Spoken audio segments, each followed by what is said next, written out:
એવો કહેતો તો રામા તે રજપૂતી તણો આડો ન વાળ્યો આ વિભીષણ જ્યારે આવ્યો ને ચરણમાં પડી ગયો તમારે ચરણી શું અને ઈ વખતે ભગવાન રામ બે ખંભા પકડીને ઊભા કરીને વિભીષણને આમ વેળું હતું વેળું પોતાના ઉપર ભરોહો જોજો યુવાનો પોતાના ઉપર જે ભરોહો રાખશે ને જગતના ચોકમાં દુનિયા આફડી એના પાસે આવવાની છે આ તો રામ હતા એ વસ્તુ જુદી છે હું તો ખાલી આપણી હારે લેવા હોય તો આપણા ભગવાન એવા છે આપણે આપણી હારે એના પાસે શીખી હગાય લઈ હગાય એટલે આ રામાયણ ગીતા મહાભારત આ બધું કર્યું આપણા હારું જ કર્યું ના ન કરી એને કઈ કરવું પડે એવું નહોતું પણ માનવ જીવનનું ઘડતર જે તમે અત્યારે એપલ ફોન લ્યો તો એનું આખી ભેળી સોપડી આવે તમે 4 વ્હીલ લ્યો તો એની હું કરું એની સોપડી ભેળી આવે કે નહીં 4 વ્હીલ લઈ એટલે આવે ને સોપડી એમાં આખું એનું લખ્યું હોય આમ કરું માનવ ની પણ સમગ્ર સૃષ્ટિમાં જીવની ઉત્પત્તિ થઈને એની આરે આપણા વેદો રૂપી સોપડીઓ આપી માનવ પૃથ્વીનો ગોળા માથે કેવી રીતે રહેવાય કેવી રીતે ઘડતર થાય શું કરાય એ ભારત વર્ષ છે એ હારો હાર આપી દીધેલું છે પછી માહિતી બધા નવા જે કઈ તૈયાર થાય એ તો આપણે ફોર્ચ્યુનર છોડાવીને એની સોપડીને એક બાજુ મૂકી અને પછી બીજી ડુપ્લિકેટ ગોતી કેમ હકાય ફંટીની સોપડીઓ એમાં ઈ લઈને ફોર્ચ્યુનર ન હકાય ફંટીની સોપડી ફંટીમાં હકાય પણ ફોર્ચ્યુનરમાં ગોટે સડી જાવ ઈ ધ્યાન રાખજો ફોર્ચ્યુનર હોય હા એ તો છે એ તો હકીકત છે પોતાના મેલી પરા અને જે તે ભેળા જાય ઈ તો ભીહલા ભણાય હાસુ હોરટીઓ ભણે દાદા શું આપણા ભગવાન આપણા શાસ્ત્રો દુનિયાના દેશોને લુગડા કેમ પહેરવા એ ખબર નહોતી તેથી મારા ભારતમાં યુનિવર્સિટીઓ હાલતી હતી સાધુની ઋષિઓની ભલા માણસ ઈ ભારતની ધરતી છે તક્ષશિલા નાલંદા તમે વિચાર તો કરો હા યુએન સાંગ લખે છે આ બધાને વાંચો તો ખબર પડે એ કહે છે કે હું જ્યારે આવ્યો અને યુદ્ધો ચાલતા હતા ભારતમાં નકરા યુદ્ધો કાપો જ ચાલતું હતું પણ યુદ્ધના મેદાનમાં જાવ તો યુએન સાંગ કહે છે ચાઇનીઝ ઇતિહાસકાર ત્યાં યુદ્ધો હાલતા હોય નદીને કાંઠે જઈને તો બેનું દીકરીઓ છે પીપળાની પૂજા કરતા હોય એક બાજુ વાસણો ધોવાતા હોય કપડાં ધોવાતા હોય ખેડૂત કામ કરતા હોય આવી નીતિ દાદા ક્યાં મળે એકવાર દુનિયાને આપણી નીતિ ઉપર હાલવું પડશે જો પૃથ્વીનો ગોળો બચાવવો પડે હશે તો અટાણે તો ગમે ને આ બધું પૂરું કોને કરી જાવ કોને નહીં કાંઈ નક્કી નથી કોણ કોને ગળી જાય આખું એ નક્કી નથી એટલે આપણી આ બધા આ કેવી સરસ વાત છે અદ્ભુત એટલે કહેવાનો અર્થ મારો એ છે કે પોતાના પંડનો જેને ઘટમાં ભરોહો ઘણો એ હાવજ હંગરે નહીં કાલનું મારણ કાગડા પોતાના ઉપર ભરોહો રાખજો યુવાનો અને પોતાના ઉપર ભરોહો હોય ને તો અને હો કાયર હારા પણ એક નબળો ઓહાણી હારો નહીં ભગત બાપુ કહેતા ઈ તમે કાંઈક સારું કરવાનું નક્કી કરો તો કે નો થાય ખર્ચાઈ જાવ એને કે તું નીકળ અમે બધું કરી લઈશું ઈ તો બહુ ક્યાંય ના રહેવા દે આપણને નબળો ઓહાણી તો બહુ ખરાબ એટલે ભગવાન રામે કીધું વિભીષણ આમ વેળુનું તિલક કર્યું આઈએ લંકેશ કીધું તો જાંબુવન ને સુગ્રીવના હાથમાં ગઈદા પડી ગઈ તપનારા રામે કીધું હું થયું કે ભગવાન થોડીક ઉતાવળ કરી ગયા એવું નથી લાગતું બોલો એ કે ઉતાવળ કરી ગયા એવું નથી લાગતું પ્રભુ થોડીક કા કે આને આઈએ લંકેશ એટલે તો લંકા આપી દીધી ને કે હા કે ઓલો 10 માથા વાળો જીવે છે કે જોયું જાહે બીજું શું હોય હવે જીવે છે તો જીવે છે કે એમ નથી પ્રભુ તમે હાચા છો કે તમે એને જીવતો નહીં રહેવા દો તમારા ઉપર અમને ભરોસો છે પણ આજ આને વિચાર આવ્યો કાલ રાવણ ને આવે ને એ આવીને પગે પડી જાય ત્રાહીમામ શરણાગત શું તો આજ લંકા તો આને આપી દીધી વિભીષણ ને કાલ રાવણ આવીને કહી દે તમારે ચરણે શું લંકાપતિ તો આને બનાવી દીધું તો શું કરો તેથી દશરથનો દીકરો બોલ્યો કે રાવણ મારા ચરણે આવશે તો એને મારું અયોધ્યા આપી દે હું દશરથનો દીકરો હું કૌશલ્યા નંદન હા હું અજનો પોતરો છું આ ભગવાન રાઘવેન્દ્ર સરકાર છે આ ભગવાન રામ છે ભલા માણસ અને એના વંશજો જ્યારે હોય મને તો રામાયણની જ વાત છે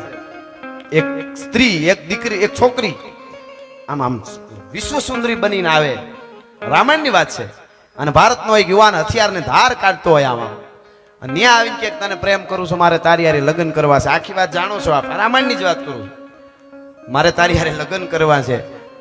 તીર કામ થતી નાક ને 2 કાન કાપી નાખ્યા અને એટલું કીધું કે તારા જેવી વાંદરીઓ ભલે વળ ખાય હું દશરથનો દીકરો છું લક્ષ્મણ છું મને ફેર ન પડે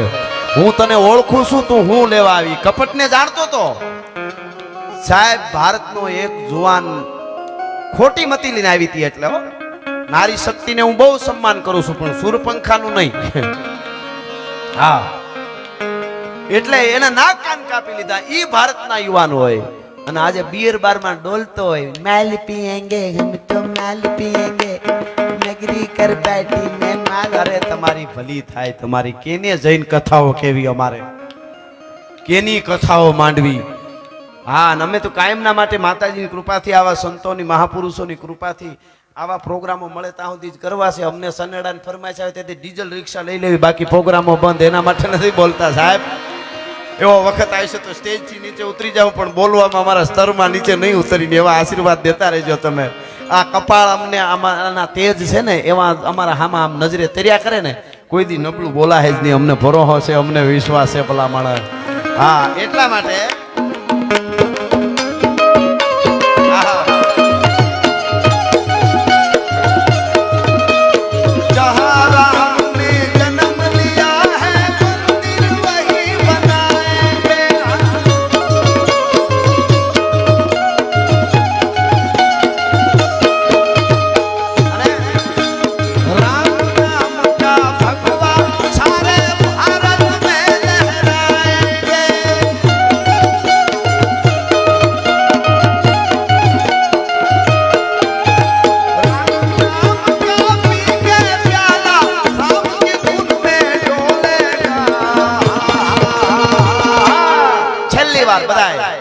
मेरे भारत का बच्चा बच्चा,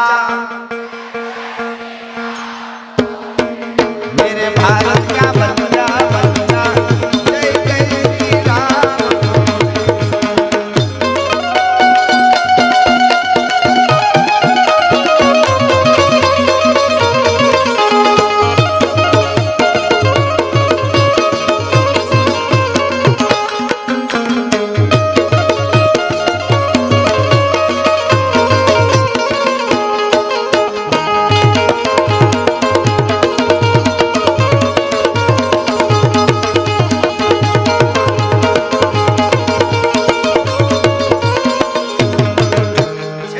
મને ગમતું દાદાએ સરસ રીતે ગાયું, પણ મને આમ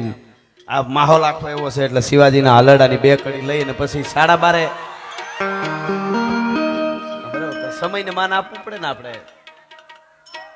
વાહ વાહ, બાપો બાપો બાપો બાપો. આકાશે ચાંદ તારા ને નીચે ધરતી અમારી છે, સમંદર તો હૈયામાં છે, એવી ઘૂઘવાટ લેવી છે. અને હું એ તમારા જેવો શું, મારી તાસીર જુદી છે.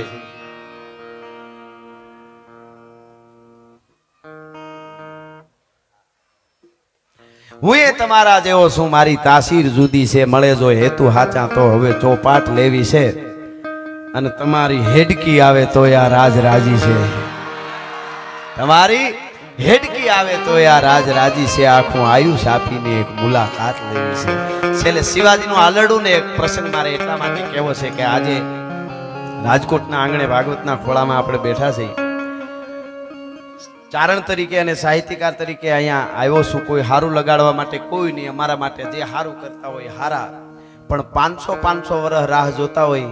અને પાવાગઢના મંદિરમાં મહાકાળીમાના મંદિર ઉપર ધજા ફડાકા મારતી હોય તો મોદી સાહેબ કે લીએ એક તાલી તો બનતી હે યાર. નાની વસ્તુ થયો. મારો કોઈ પણ પ્રોગ્રામ જોઈ લેવો તમારે, હું કોઈ પાર્ટીનો નથી, મારા માટે બધા હરકા, પણ મોદી સાહેબને મેં યાદ કર્યા વગર રહ્યો નથી કોઈ. હવે ગમે છે તો ગમે છે યાર, એમાં તો શું કરવાનું. હા, એ હાલે આવતા હોય તો મજા આવે એમ. આમ આમ એમ થાય કે ના ના બરાબર જીવતા રહ્યો મારો બાપલિયો, જીવતા રહ્યો. બાકી તો આમ આમ આમ આવતા આપણને એમ થાય કે માસડો ક્યાં નાખશે. સાહેબ હવે ગમે છે શું કરવું સાહેબ. હા, મોદી સાહેબ ને કોઈ દેશનો પ્રેસિડેન્ટમાં ફોનમાં વાત થાય કઈ ડીલ કરવા માટે કોઈ દેશ માટે, અને આનાકાની કરતા હોય, ના પાડતા હોય, પણ રૂબરૂ મોદી સાહેબ મળે ને આમ હાથ મેળવીને આમ આમ આમ કરે તો ઓલો કે યસ યસ યસ. શું જહ રેખા છે, સીધા એગ્રીઓ સયુજ થવા માંડે સીધી. હા, ગુજરાતી મીડિયા બોલે ના પાસ થાય. આથી વધારે ગૌરવ જોઈએ હું. હવે હક નો થાય તો આપણને હાવ કાળોતરો કઈડો કહેવાય. આમાં જો મજા ન આવે. હા, બધાય ને આમાં બધા આમાં તો રાષ્ટ્રની જયારે વાત હોય, ધર્મની વાત હોય, ધર્મ વગર જીવાય નહીં. કોઈને લાગતું હોય કે ખોટી વાત છે. હા, તો શું છે બીજું. આમ ધર્મ રહેશે તો રહેશે ધરા અને ખપ જાહે ખુરસાણ. એક વિષમ ભર ઉપરે તું રાખ ભરોહો રાણ. આના માટે તો માથા દેવાના છે, લોહી રેડા. અત્યારે આપણે કાંઈ નથી કરવું પડતું. સિત્તોડના સાકાને વાંચો તો ખબર પડે કોક દી 11 વર્ષની રાજપૂતાણીઓ દાદા આમ ઓઢણી ઓઢી 25 ફેબ્રુઆરી 1568 ઓઢણી ઓઢીને આમ ઊભી હતી જ્વાળાઓ હાડ હાડ હાડ હાડ હામી દીકરીઓ અને એમ કહેતી હતી મોટા બા ઘડીક ઊભી જાવ દાદીમાં ઘડીક ઊભી જાવ માં ઘડીક ઊભા રહ્યો હવની પેલા મારે અગ્નિમાં પડવું છે અગ્નિને ખબર પડે કે રાજપૂતાણીની જ્વાળા પાસે અગ્નિ ટાટી પડે ભલા માણસ હા હા હા હા તમે વિચાર તો કરો ઈ પરંપરા ભારત વર્ષની છે ને એના માટે મહેનત કરે છે આમ હું અંબાજી દર્શને ગયો તો મને ત્યાં પૂજારીઓને વાત કરી મને કોઈ પાર્ટીના માણસે વાત નથી કરી એ કહી દો ત્યાં પૂજારી બધા જે હતા લોકલ માણસો કહેતા હતા કે મોદી સાહેબ અહીં મુખ્યમંત્રી હતા તે એનું સપનું હતું કે 51 શક્તિપીઠ સનાતન ધર્મમાં ભારત વર્ષમાં છે રાણા સાહેબ એના દર્શન બધાય નહીં ઊભ હોય આશા હોય પણ ન કરી શકે ને આપણે ન કરી શકે કોઈ ન હવે ક્યાંક પાકિસ્તાનમાં છે નેપાળમાં છે બાંગ્લાદેશમાં છે શક્તિપીઠો આપણા 51 ભારતમાં વધારે બીજા બધા છે બધે ન જઈ શકે મોદી સાહેબે પાવાગઢના સોરી ભૂલી ગયો અંબાજી આબુ અંબાજીના એ ડુંગરના ફરતા જેવા આખી દુનિયામાં જે શક્તિપીઠોના જેવા શેપ હોય જેવી રીતના પ્રતિકૃતિ હોય એવી ને એવી 51 મંદિરની પ્રતિષ્ઠા કરીને 2.5 કલાકમાં હાલીને તમે યાત્રા પૂરી કરી દો આ કરી બતાવ્યું છે કે હવે આમાં મજા આવે કે ન આવે તમે કહો આમાં કોઈ પણ હોય અને હિન્દુ મુસ્લિમ શીખ ઈસાઈ ગમે એ જાય માં અંબાને ચરણે 51 શક્તિપીઠ કે આ રામ કે કૃષ્ણના ચરણે અને એને અડધી રાતે હોંકારો ન દે તો આપણો નારાયણ ન કહેવાય ભલા માણસ એમાં ક્યાં કાંઈ આમાં એવી વાત જ નથી કાંઈ હા તો જેણે કેસ કર્યો તો બાબરી મસ્જિદ એ ભાઈ આવવાના છે ઈ આવવાના છે તો વૈશમાંથી ઘણા ને આવે મારે એક તો મારું ગજવું નહીં બોલવાનું અને મને વિચાર થાય કે મારે નથી બોલવું કંઈક બોલી બીજે અહીંયા મારે થોડુંક વજન લાગે છે મને પણ હાવ ખોટી રીતે હવે વધારે કોઈને એમ થાય હું નહીં જાઉં મને આમ ન કીધું ને હવે આમ આદિવાસી વિસ્તારમાં જાઓ કાયમ ક્રિશ્ચિયનો બને છે હજારોની સંખ્યામાં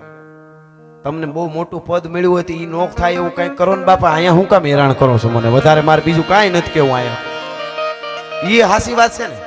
હા એ કરવા જેવું છે એ કરાય આમ ખોટા વિરોધ આપણે નથી કરવા પણ ખેર એ બાજુ મારે નથી જવું પણ મોદી સાહેબ છે મજા આવે અમારી ભાષામાં ચારણી સાહિત્યમાં કેવું હોય મોદી સાહેબ હાલ્યા આવતા હોય કેમ આવતા હોય કહું પંજા નાખતો આવ્યો સિંહ ડાલામાં તો કાળ ઝાડ કાળો હાથીઓ તો ડુંગરા હાથીયા બગરા હાથીયા બગીરા માં આગિયા કતારા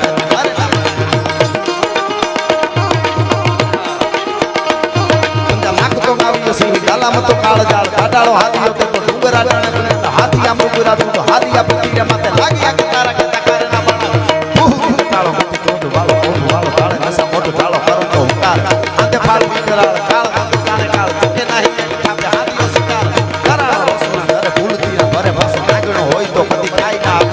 છત્રી તત્વો બાંધી કરે ના શિકાર કરી અટકો ફેફરા